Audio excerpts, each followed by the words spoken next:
Right lads, I've been doing this channel for about 2 years, and every time I go to do a video abroad, I hear the same three miserable words. Guinness doesn't travel. There seems to be many reasons why the stout doesn't taste as good in other countries, and I'm making this video to find out why that is. So I had this little brainwave in my little pea brain to come to the Gravediggers. I said, what if I get a couple of kegs from the Gravediggers, the best pint, I've been open about this, in my opinion, the best pint of Guinness in Dublin. What if I get 2 kegs from here, straight from James's Gate, down the road, 5 minutes down the road, get the kegs from here, send them abroad, see can we replicate the pint from the Gravediggers. That's where Carl comes in. Carl is a local pal of mine who just so conveniently happens to own the Long Haul Bar in Vienna. So I was talking to Carl and we said, this is ridiculous, probably won't work, probably the dumbest plan of all time, but let's send 2 kegs from the Gravediggers to Vienna and see can we replicate it. So I'm here at the Gravediggers to grab the 2 kegs now. They're being put in a van and shipped all the way to Vienna. Carl was saying the kegs will probably take a few weeks to ship, so we're getting in early. Gravediggers to Vienna. Just throw it in there. Okay. Right. Throw it in the van. Yep.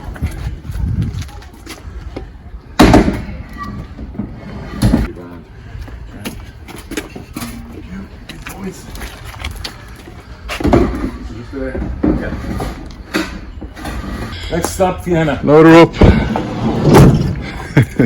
So this iconic pub, the Gravediggers, is over 180 years old. Been handed down through 7 generations of Kavanaghs.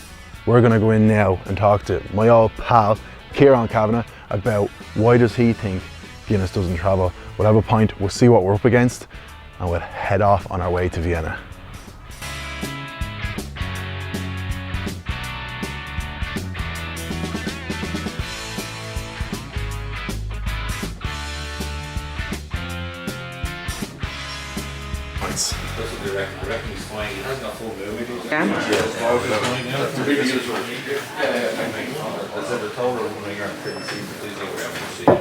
So that's what we're up against. So that's what you're recreating. Best of luck to you. So you don't have great hope in recreating this Well, it's pint not. of Vienna? I think our Guinness is as good as anybody's Guinness when it arrives, so I don't see any difference. That's what I mean. And Yeah, then it's the the exact tech same reps stuff. have a lot of things to do with it as well, how they work with us.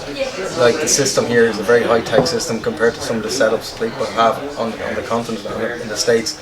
So even the cold rooms, they don't have it. They don't have the right temperature gauges. It's coming out too hot. And too cold. do you get, is it someone from Guinness comes every 4 weeks? Yeah.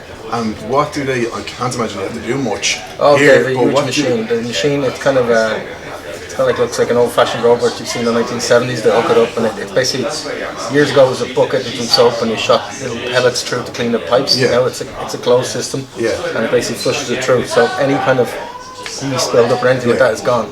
Very few people do that on the continent. So And also they're not dealing with Guinnesses directly. They're buying it off a beer importer there. So they might be bringing in, I don't know, 4 or 5 different beers from 4 different countries. And they're just a beer distributor. So they don't have... Yeah, and the Guinness is just another beer. Just another beer, It's not what the way we hold it in such regard. So My obviously- friends in Italy still own a bar and they sell a lot of Guinness. It's good Guinness. Yeah. It ain't the best. Yeah, but if Like you don't you have a drink rep it, coming around yeah. every 4 weeks, you don't, and you're not cleaning And the reason why lines. Guinness Diageo did that was because a lot of people weren't capable of doing it properly or let it go a bit longer. Yeah. But the system they have now is foolproof. It's very, very smooth. Right, that's all we need, Kieran. Thank you very much. Sláinte, Sláinte, good to see you. get on well. Yeah. Gravediggers to the Long Haul Vienna. Let's see what happens. Best of luck. Don't drink it all the way over.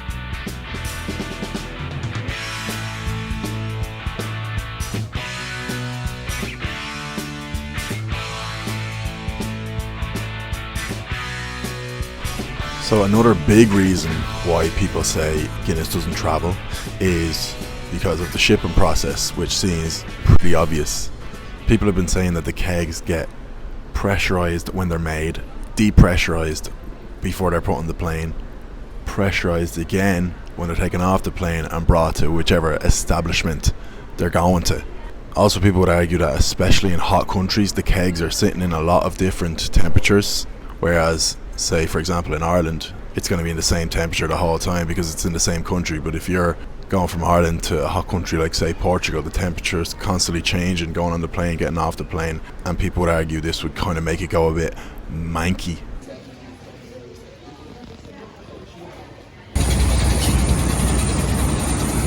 That's a funny looking Ryanair plane, isn't it? Didn't know they changed the logo. So another thing I discovered in my 5 minutes of research was about the gas. So in Irish pubs the gas tends to be 25 to 30% CO2 and 70 to 75% nitrogen. A lot of people have said the gas ratio in foreign countries is totally different. Now I don't know, is that because they're unaware? Is it again because they don't have the Guinness technicians going in and telling them? Or they're just totally guessing? Yeah, probably not one of the most obvious things when you think, why doesn't Guinness travel well? You gotta remember the gas. Gas stuff, lads, what?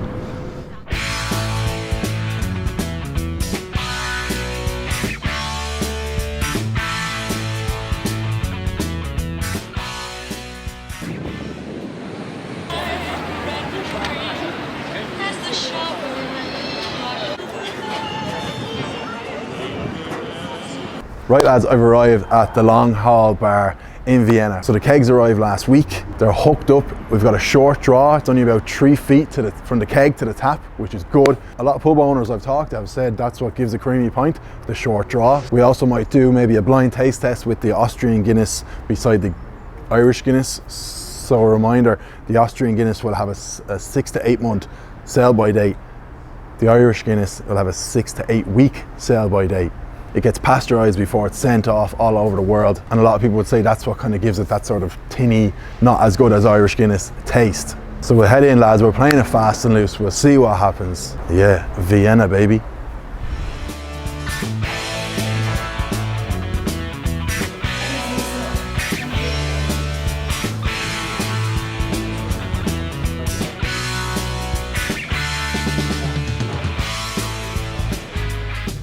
There she blows lads, there's me baby. Gravediggers, Dublin to the Long Haul Bar, Vienna.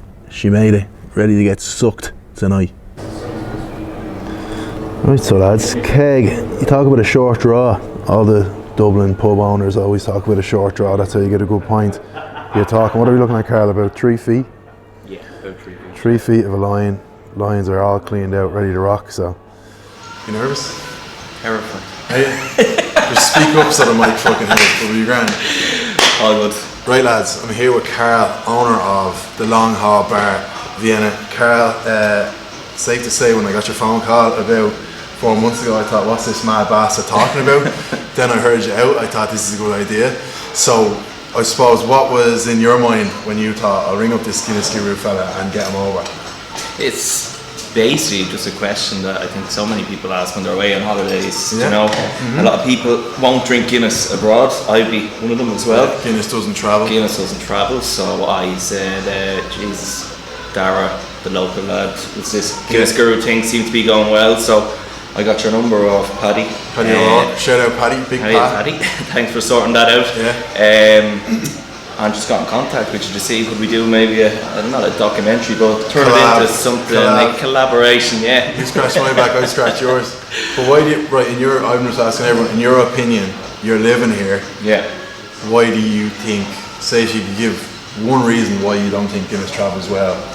I would say what we were talking about earlier on is the date has to be a big thing, obviously. Yeah, and I'm embarrassed to admit, and I put my hand up, I only realised this week. And me too, actually. I only seen when the kegs arrived in. So the regular kegs. Exactly. Our Guinness that we get here would have about a 6 to 8 month sell by date. Sell by date, yeah. And the one that arrived from the Gravediggers has about 6 weeks on it. So we still have a few weeks on it, but there's no messing around. It's literally, the pub gets it, has to sell it in 6 weeks, and that's it.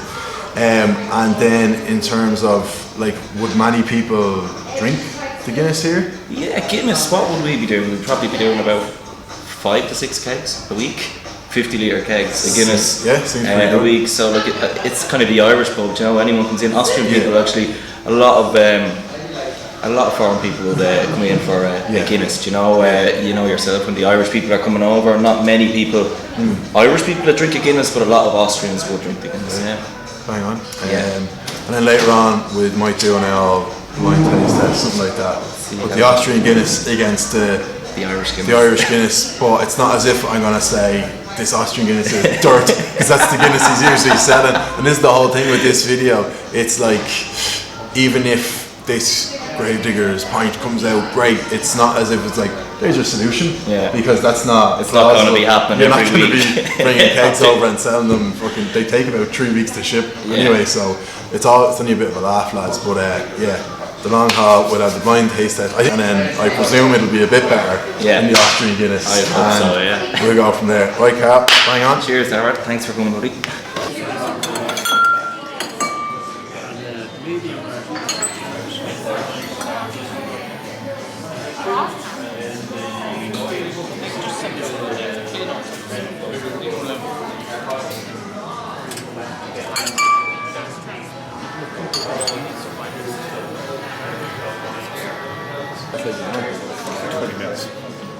Bottle here, which is pretty much like a miniature keg. Yeah. Fill it up there with water. Yeah. And we have detergent here, and generally use about half a packet of this detergent here. You soak it through the beer lines, so you do, and then you leave it in the beer lines for about 20-25 minutes. Yeah. Empty out that, rinse it out to make sure there's no detergent in it, fill it up with cold water, and then rinse it all through to make sure that the line is clean and there's no detergent in it.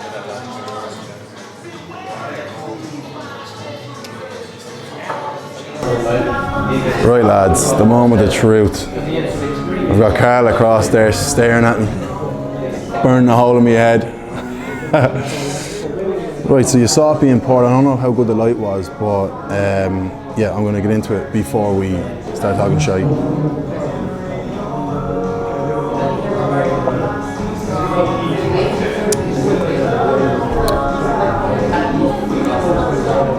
Pretty impressed.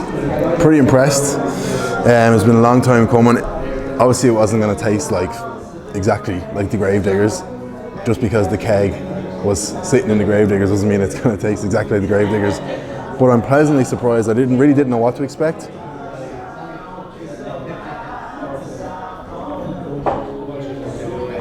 We're going to do a blind taste test later on. Hopefully you can see me. We're going to do a blind taste test later on with the Austrian Guinness up against this, and hopefully I'll be able to tell the difference. But there's no twang off it. It's solid. It's decent bit of cream. The head was the perfect size. Good white head. Head is staying. Decent temperature. Noticing these glasses, if you want to split the G, you'd be absolutely fucking pissed, because the Guinness is like halfway down the glass. Also a glass. What else? What's the barman's name again? Leo. So Leo, the barman, was telling me there, they literally just cleaned out the lines like a couple hours ago. And I was kind of saying, like, what does that exactly involve? And I showed it to you on the camera. It was basically a detergent is flushed through the lines.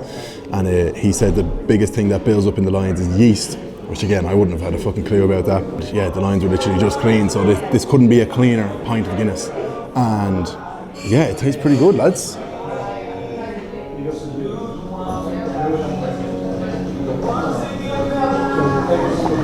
Bit of shtick starting to hug there now. Took its time. But yeah, it all boiled down to this. Like I said, we'll do the blind taste test as well. I was going to just do the blind taste test as the kind of test, and then I thought, for the purists, I better sit down by myself, how I usually do it, in the corner, and just generally taste it. And yeah, I'm happy. No twang off it. We're a long way from James's Gate. Yeah, it's just solid. Like, what am we talking out of 10? If I got this in a bar in Dublin, out of 10, definitely be up there at like the 8, 7, 9, 8. So obviously it's not up at a Gravedigger's pint, but compared to a regular pint that you're gonna get, you saw the ones I got in Frankfurt. It's probably the closest thing you could compare it to. It's a million miles better than them. And again, it just comes down to the fact that it's not pasteurized. This has that sort of 8-week sell-by date on it. So this Guinness literally needs to be used within the next few weeks. And it'll definitely be, Carl was saying, there's a few lads here tonight, it'll definitely be used, so we're not worried about that. There's only 2 kegs. But yeah, that's the big thing, the pasteurization process. And then it's not as if we're here to like solve the problem of how do you make a travel better, because yes, this is a good point, but it's not as if this pub is now going to start importing the Guinness like that, because it'll probably cost them a fortune, and it goes off in 6 to 8 weeks, and it's just not plausible because it takes 2 or 3 weeks to get here anyway. So it's pretty good. Experiment completed. I'm pretty happy with it. It was never going to be as good as the Gravediggers, but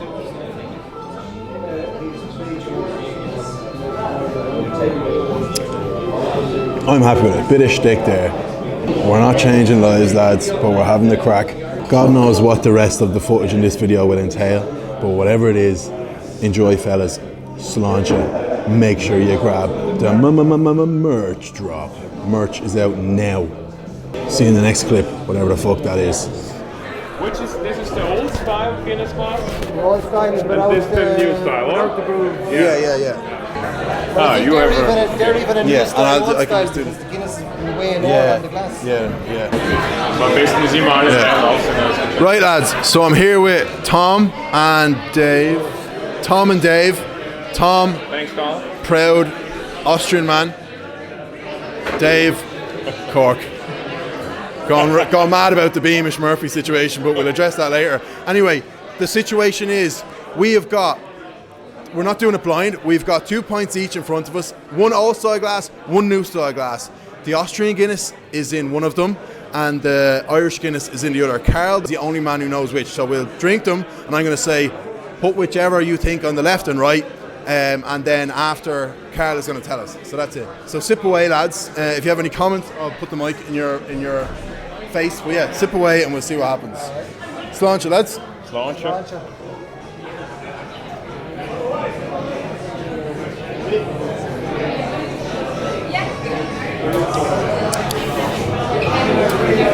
Dave, initial thoughts on the new style glass?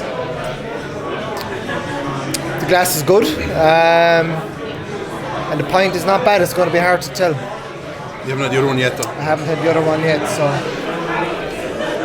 Tom, initial thoughts. You've gone for the old style first. Yeah, but I think... Couldn't say anything. It's a good Guinness. Okay. Everyone's keeping their cards close to their chest for now. I'm gonna go for my initial thoughts on that. Yeah, it wasn't bad. That was the new style.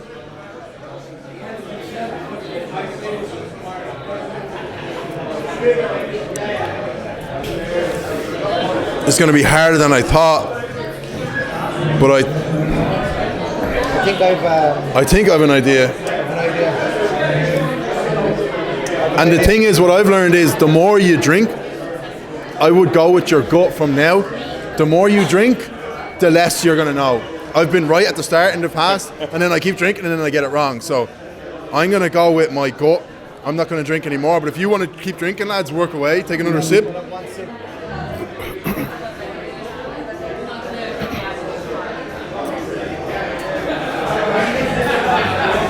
it's really hard.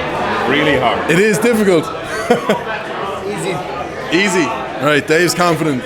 Might as well be drinking Beamish and Murphy's here. That much of a difference. So left is Austrian, right is Irish. We'll do that in a sec. I'm just going to double check.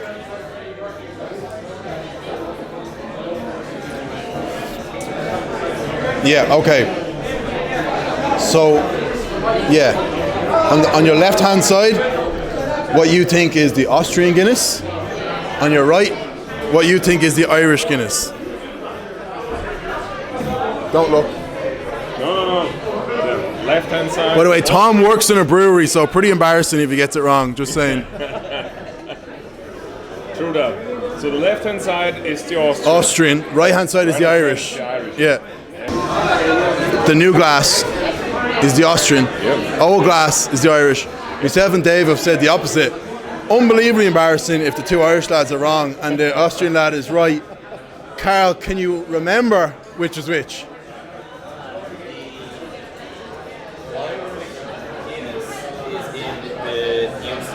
Thank fucking Jesus. It's alright, pal. It's alright, pal. Maybe next time. You saw it a while. It was like, what are the Irish guys doing? No, this is the thing about the blind taste test. You pour it and all, and then you're like, fuck, which was which. You literally need to mark them. But I think we can safely say, me and Dave nailed it. An embarrassing night for Tom, but maybe next time. So that's been the blind taste test. Huge thanks to the two boys, fair fucks lads, and yeah, live from the long haul. And God knows what will be the next clip in this video, but yeah, sláinte lads, prost, cheers, prost, whatever, all the best. Oh, need a drink it. That was great, lads. Well done. Right, lads, it's the next day.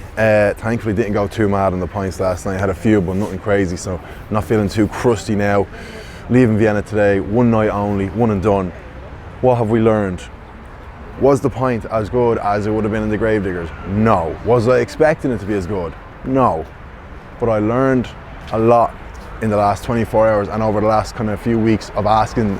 I must have spoke to 100 different people about why do you think Guinness doesn't travel well. Out of all the reasons, for me, it comes down to two major things. Number one, the pasteurisation process. So what we've learned, and I've said it 100 times in this video, the Guinness that's brewed for the pubs in Ireland is non-pasteurised. That has a sell-by date of 6 to 8 weeks.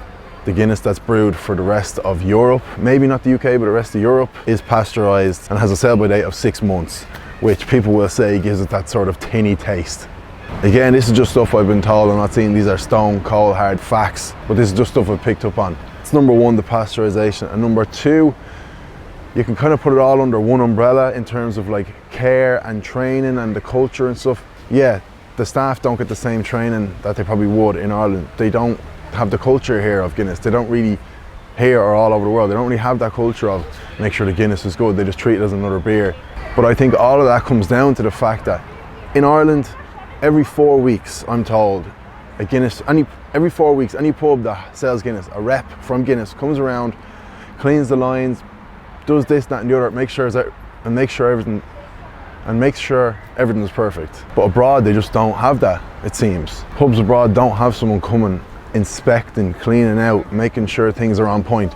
And for me, that's what's gonna be the major difference. That's why there would be maybe a lack of Guinness culture, why there would be a lack of clean lines sometimes, and why the staff and pub in general just don't care about Guinness as much as back home, because they don't have Mr. Scary Guinness Man coming every 4 weeks, and they don't have lads like me in the pub sitting in the corner splitting the G commenting on the Guinness. It's just not the culture, lads. Once the Guinness leaves Ireland, it's not treated with the same love and respect as inside Ireland. I would kind of put the UK under that same bracket, but you go any further, people just don't really give a bollocks about the Guinness, let's be honest. They're the main things I've learned, lads. Like I said, we're not changing the world with this video. This isn't some big fancy science experiment.